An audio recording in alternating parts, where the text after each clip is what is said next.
Mulge, la planète sacrifiée. La vérité interdite sur le monde originel détruit. Texte de Stéphane Thomas Berbudo. Premièrement, Mulge n'était pas une planète comme les autres. C'était la matrice bleue originelle. Mulge, aussi appelée Athéna, Maldek ou Gaia Prima, était la planète vivante entre Mars et Jupiter, au cœur du système solaire originel.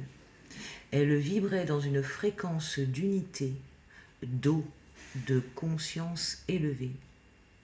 Sa surface était couverte d'océans lumineux, de cités cristallines et de peuples galactiques très avancés.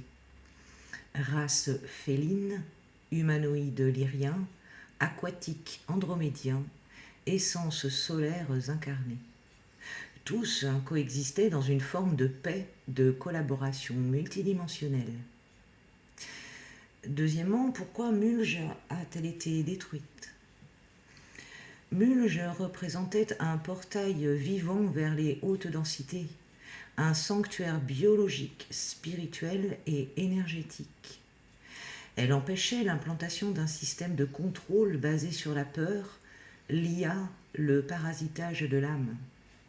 Sa destruction a été planifiée par une coalition de forces involutives, certains groupes d'Orion, de Sirius B, de la nébuleuse, d'Aldébaran et les reptiliens non rédemptés. Ce n'était pas un accident cosmique, mais un acte de guerre pour effondrer la fréquence du système solaire et imposer une matrice artificielle. Troisièmement, la destruction de Mulge, le plus grand traumatisme galactique. Des armes énergétiques de très haute technologie ont été utilisées pour fragmenter entièrement la planète. Résultat, création de la ceinture d'astéroïdes. L'eau de Mulge projetée dans l'espace. Absorption d'une partie par Terra, notre Terre actuelle. Fuite des survivants vers les Pléiades et Sirius A. Choc gravitationnel ayant soufflé l'atmosphère de Mars. Effondrement de la lune naturelle de Terra. Quatrièmement, l'eau terrestre et la mémoire liquide de Mulge. Lorsque Mulge a explosé, ses océans ont été aspirés gravitationnellement par Terra, qui était alors bien plus petite. Les mers, les pluies, les rivières de la Terre sont les dernières traces vibratoires de Mulge. Ce sont des archives vivantes. C'est pourquoi l'eau est sacrée.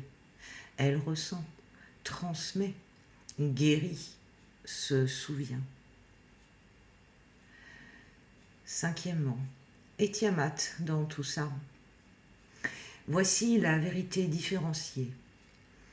Mulge égale planète-mère organique, détruite il y a environ 65 millions d'années.